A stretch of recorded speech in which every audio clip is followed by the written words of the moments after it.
So, like I was saying, at 7, I was chased across the street that I had gotten from my grandpa for my birthday. He garbage picked it, fixed it up for me, made sure it had a banana seat and the high handlebars, which I wanted. It was like a gold color, but I didn't care because it came from him. So I got chased from the driveway diagonal across from our driveway across the street. And I was in between the middle of the street and the curb for our side of the street, and I was struck. 17-year-old kid just got his license that day, went for the road test in the morning, dropped his parents off or whatever, and he had his permit. And I flew 30 feet in the air because he hit me, and it was square right in the middle of the front of his car. I went 30 feet in the air. I hit the top of his car, bounced about another 5 feet in the air, came down, hit the hood of his car, bounced about another 5 feet, and I came down and I hit the street. I was laying in the field. My dad was working on, I think he had this old station wagon at the time. I can't remember. I think it was our old silver station wagon. And my mom was sitting at the kitchen table with the front door wide open because it was a nice June day. And she happened to look at the moment he struck me out the door. They measured his skid marks on the street at 47 miles per hour and 15 miles on the side street, the subdivision. I busted 2 bones in my neck, 2 and 3. If I would have hit 4, I would have been paralyzed for life. And then I busted 7 vertebrae from the neck to the lower spine. So, if I could go back in time, I would definitely tell my younger self, keep going, don't turn down the driveway. You know, because it has affected me over the years. I would have to say probably back in 2017, before my husband and I got together the second time, I was cleaning my mom's table off. Now, I don't know if you ever heard it where they tell you don't burp, fart, and sneeze at the same time. Don't, because that's what busted my herniation in my back. I have a bulging herniated disc right at L1, L2. So it's bulging so bad it's affecting, for my right leg I have a burning line from my hip to my ankle all the time. And then my left side, that's where my weakness is coming from. And he'll tell you, my husband will tell you, if you ask him when we're off camera, how bad my legs jump at night. And I don't even know it. So that's what I would tell my younger self. If I didn't go through that, I can only dream of what my life would be like today. I may not be with my husband, I may not have my son, because that accident also caused damage to my uterus. So when I was pregnant with my son, I didn't feel any of the Braxton Hicks. I didn't feel him kicking at all. So I felt like I got cheated, almost in a way, you know, part of the pregnancy. That's part of it, you know, feeling the baby kick and that. I didn't get that, unfortunately. How my life would be today. I probably wouldn't be sitting here with you ladies. I probably wouldn't have my son. And I know I probably wouldn't be married to my husband.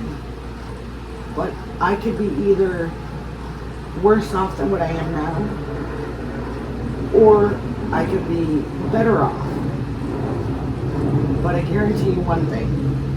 If I would have stayed the path that I was going when I was younger, with being the way I was and doing the things I was doing, I probably would be sitting in a felony prison somewhere, a federal prison. My son literally saved my life if it wasn't for him. So I think that's one of the reasons why God gave him to me. I wasn't supposed to go that direction. So. things, the walks of life things that you wanted to end it with a walks of life question or something? I think you kind of asked it. Okay, so that's everything? Yeah. Did you have anything else you wanted to say, or?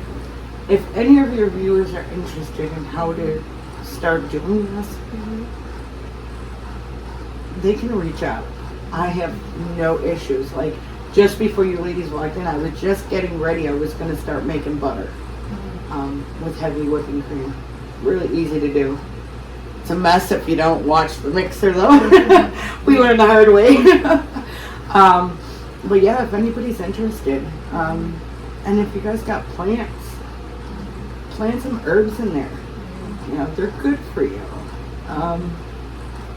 Even if it's, you know, you want to do vegetables, cucumbers, whatever, you can do it in the city too. You just might need larger pots or a nice little piece of land, and, you know, with, well, even here, rodents and rabbits and things of that nature. You might have to put some chicken wire fence down, dig a little bit down, you know, put it down low enough. But you can do it. Anybody can do it. Where can our viewers reach you? Like, where can they reach you at? Or how would they be able to get in touch with you if they have questions? Well, if they have questions right now, I'm going to say they can reach out to you guys. And we'll get back And to then you guys can give me their info, and then I can reach out to them. Or I can give you approval to give my number. Okay, understood. Sounds good. Because I don't want just everybody contacting me right away. Yeah. I want, you have to want to be serious, you know? And it's so weird because we were just at Walmart the other day, and there was a heavyset African American woman, and she was, I don't know if she was born again or if she was Christian. For some reason we started talking, and she started asking questions, and she's been trying to eat healthier, and she has a hard time walking, and I was telling her the things that we did and how much weight we lost, and she actually gave me her number, and she wants me to reach out to her, and she told me, she goes, you should do a cookbook. I don't know if I want to do all that, but if I can show somebody, actually teach them, I'm all game for it. You know, for a YouTube channel, even if you didn't show your face on it, you just talk and show them like you're making butter. Listen, I am not. I told her I could do that. I am not technically savvy, okay? I still have to hand my phone and go, Hunter, fix my phone. Fix it. What's going on with it? Can you do this? Yeah, I'm definitely not tech savvy. My husband and my son are the phone and the computer gurus. I'm not all about that. You know, like we go camping and I put my phone down. I don't touch it. I would rather have that human interaction and socialization than be sitting there on my phone all the time. Yeah, that's your ministry, because we believe that too. Like, your ministry. Some people think just pastors are the only people that have ministries when they get on this stage, but us as human beings too, we have our own ministries, and whether that be at work, like, you know, you had the encounter with Naja, and you know, I work with kids, so I look at that as my ministry. So whatever we do, whoever we talk to, your child, your husband, you know, those are all parts of our ministry on this thing called life. So yeah. And I'm doing this, and I'm putting it all over at my mom's house, which isn't far from here. My mom's memory is not doing well, and she also has heart problems. But my sister does most of the cooking, and my sister's very overweight. My niece is extremely overweight for her age. And I'm doing this, and I keep talking to my sister, and I try to get her to understand she could help my niece and her immune disorder just by changing the way she eats, and she could help my mother's mental status. But unfortunately right now, my sister's still not getting it. So I'm just plugging away at her a little bit at a time, and she's not even realizing it. And I'm not going to stop, because my mother deserves better than what is happening to her. I mean, I know I'm a loser someday, and I may become a different person because she's my best friend. I would rather go hang with my mother and go shopping or watch a movie or go out to eat than any female that I know. she is my best friend. You know, and the way she's being treated right now over in the house, it makes me mad. I try not to think about it, but it does. I try to call her almost every day on my lunch hour at work, you know. And some days she's like, I'll be like, oh, you remember when we talked about this and I told you this? And she's like, no, we didn't. And I'm going, yeah, we did, Mom. I told you that. And I promised my dad on his deathbed that I would take her to see Elvis Presley's mansion in Tennessee. We've been down to Tennessee already. So now this trip coming up later this year is going to be with her, and we're taking her to Memphis to see Elvis Presley. Yeah. Well, she always joked. She told my dad, if Elvis Presley ever broke down in front of our house, she goes, you would get divorce papers immediately, and if Elvis asked to marry me, I would say yes in a heartbeat. She goes, I would leave you with the kids and I would go. And I looked at her and said, Mom, that was really rude. And she goes, no, that's how much I love Elvis Presley. And she wasn't kidding, because she showed us stuff from her childhood that she would, you know, that she gathered. And my dad took her to Buffalo down when he came here. And my dad said, no, she's serious, because when we were there, I didn't exist to her. She was like focused. And I says, okay, but if you look at some of his concerts from back then, that was just his charisma and how he was, you know, with all the women. And so, but it's funny because ever since I turned 16, it's holiday, Mother's Day, her birthday, which is all in a very short span of time, was always Elvis Presley stuff. The first time I had to buy her something when I was 16, I really had to think about it, and I bought her a mother's ring with each one of our birthstones. But I just didn't buy it from anywhere. I actually went to a real jeweler and I had real stones put in it for her. And it was set in real silver. And it cost me a lot of money, about 6 months of a paycheck for working. But I did it, and I was proud of it. And then on my mom and dad's 25th wedding anniversary, I sent them on a fully paid cruise, 3-day cruise to the Bahamas. Yeah. And, she always said to me, you don't have to do this. And I said, I do. And she goes, why? And I said, because you guys didn't have to have it. I said, and it's my respect to you. So, I guess in a way, I'm respecting nature and God by doing what I'm doing with the foods. Unfortunately, even though I have to clip and cook and eat, but I'm respecting nature because nature is giving us something that we all need between food and oxygen. And it's just, and if we don't respect it, it's going to disappear. And then what's going to happen to the human race?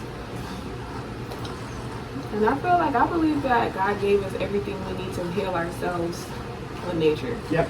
We really don't need the medical companies' medicine. And all these plants, it's plants that we don't even have in the U.S. I don't know if you're familiar with Dr. Sebi, but he even was, he had a lot of vegetables and fruits that I ain't never heard of that can heal. So, yeah, you're right. Even our bodies wants to heal itself. Even without these things, with our, it wants to heal itself naturally. We scab, it wants to put itself back together. So, Yep. Yeah. Oh, I know. And a lot of the stuff, some of the things I wish we could get here, but it's the climate conditions. It's Mother Nature controlling it of where certain things should be. Yeah. Just like the human race, certain people belong, at this climate. Their skin does better, they're healthier there. Things like that. For us to move and stuff, okay, that's our nature. We are naturally wanderers. And that's just the way it goes. I mean, we can survive anywhere we go, but certain plants and things and animals can't. Hummingbirds, for example. I love hummingbirds. Okay? I could sit there all day and watch a swarm of them, which is like 12 or more. And I am perfectly content, and I am so relaxed, and my mind is blank. My husband calls them sword-faced speed birds because they can stop on a dime, they fly really fast, and they can do U-turns and fly backwards. And then when they fight, they're very fierce with each other. So that's why he calls me that. But I could sit there and watch them all day. Like, I can't wait to get out to camp because I set up 2 or 3 feeders out there, and I would just sit down by the fire pit and I just sit there and watch them, and if I can get photographs, I will. If I can't, I don't. But I'm totally content. You know? And I haven't been out there in like 2 years now because of work. I worked a full-time job, which you met me at, and then I worked a part-time job. And then, you know, when the money gets really tight, because you get paid it once every 2 weeks, you're going, okay, I need some extra hours. What do you got? So I've been pick up extra hours, and then I come home and I gotta cook and everything else. And I mean, my husband cooks too. Don't get me wrong. You know, and then I gotta clean up and I gotta do laundry, and it's like, oh, I don't have time for me again. So, but this year I'm definitely playing it. I'm gonna have a lot of free time. Yes, yeah. I've been like in this season of my life, I've been just thinking and keeping on my mind that I don't want to like pour out of my cup. I want to overflow from my cup. I don't want to make my cup empty to pour into the people's cup that I love. I just want to be so good within myself that my water just overflows into everybody I love. Because sometimes we pour out of our cup to make sure everybody around us is good, but the goal is to overflow. No, it's not. No, it's not. What's your goal? The goal, which I learned over the years, is to keep your cup full while trickling to others, because you're going to come across a vampire. Not a real one. It's just a term that they use. It's going to end up sucking all of that out of your cup, and you're not going to realize it until it's too late. You have to maintain you 100% of the time while realizing who is around you and who deserves your love. Yeah, and that's why I want to overflow and not come out of my cup. Like whatever But if spills you out. overflow, and I did it, you can still drain yourself.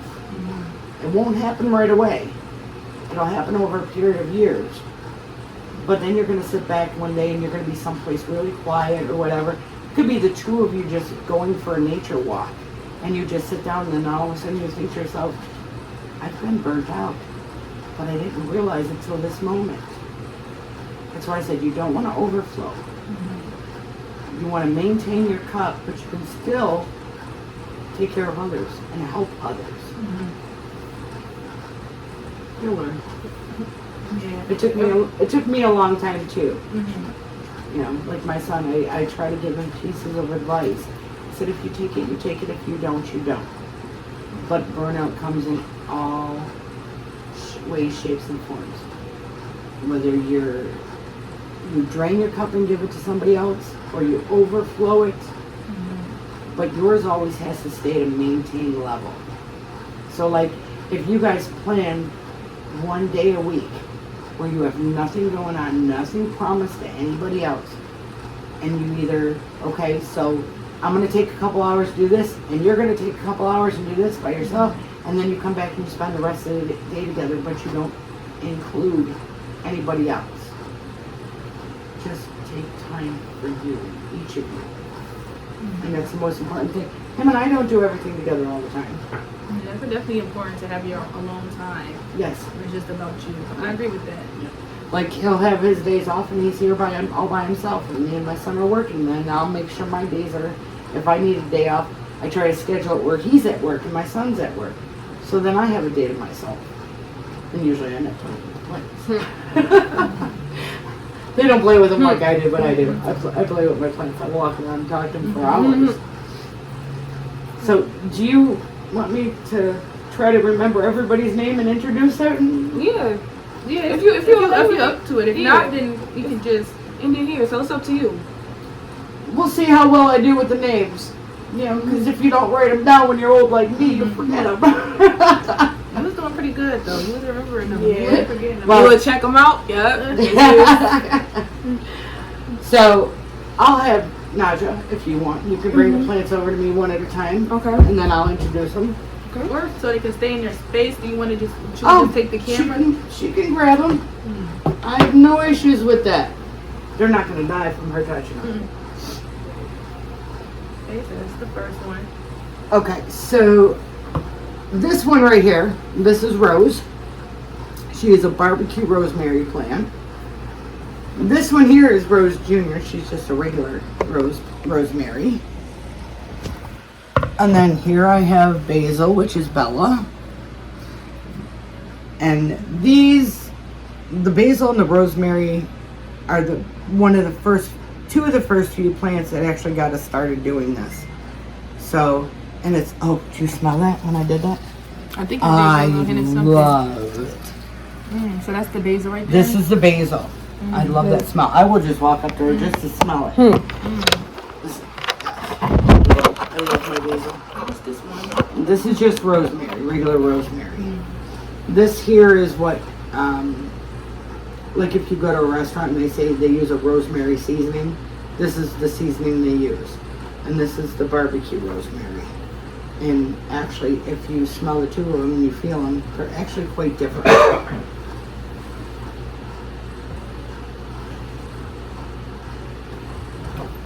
You get the smell more off your fingers if you rub it. But this is like a softer leaf. And then this is more of I won't say coarse, but bumpy. Okay, yeah, this is more coarse. Yeah. You don't smell the barbecue sauce. Now that one you You have, really get the rosemary off of that. I believe this is my lemon balm. You maybe some of that rosemary barbecue. Yes, this is my lemon balm, and it actually smells like lemon. You do get weird. Yeah, it actually smells like lemon. And I named her Lily. And then we have this one here is my cilantro, and I think her name was Selena. Yeah, I think it says Selena. Okay. Cilantro.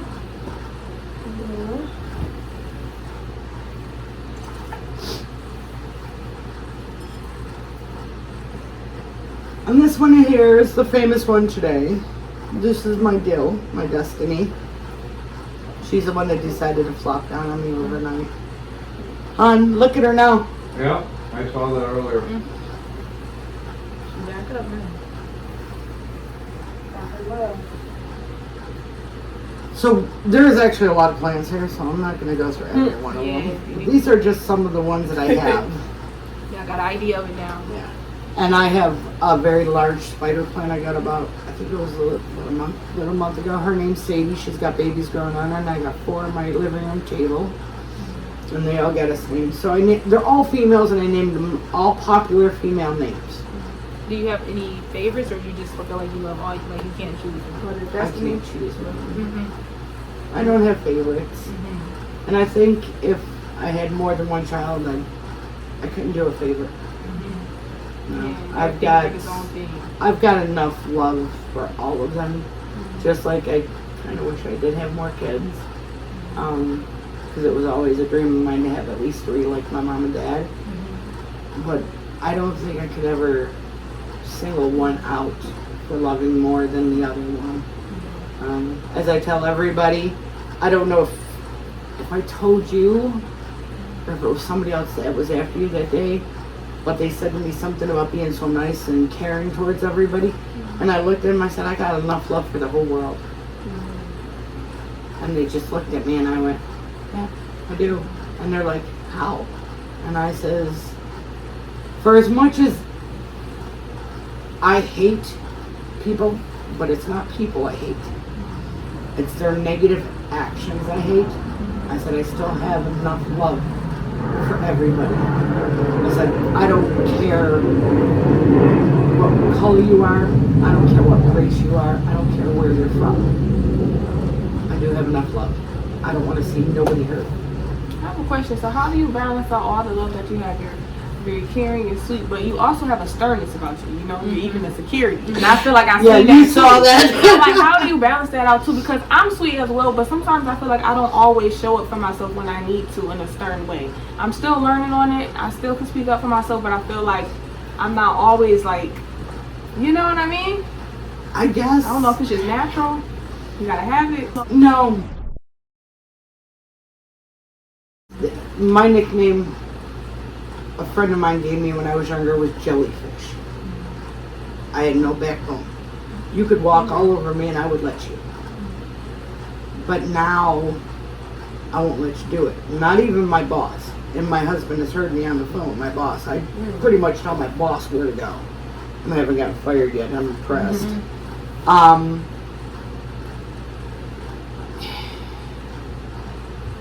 It's hard to say how I learned it, but I just finally got tired of being walked over. I will show you all the kindness and caring and love in the world, but the moment I think you're taking advantage of me, I'm going to speak up. But when I speak up, I can do it professionally, whether I'm at work or out in public. It's a way of being professionally rude. Okay? For example, I had a gentleman come into the DMV, I think it was before we met. 4 times I told him he had to enter the line and go through. 4 times he came back out. Only getting 5 steps in to the entrance of the line. And when he came back out the 4th time, I had a smile on my face. And I looked at him and I was chuckling. And I asked him, I said, I have a question for you. He goes, okay. And I said, what part of you got to enter the line to get over there didn't you understand? He goes, oh, I thought I could go around. I said, no, you have to enter the line there. There's a couple people in line. You wait behind them. And he looked at me and I went,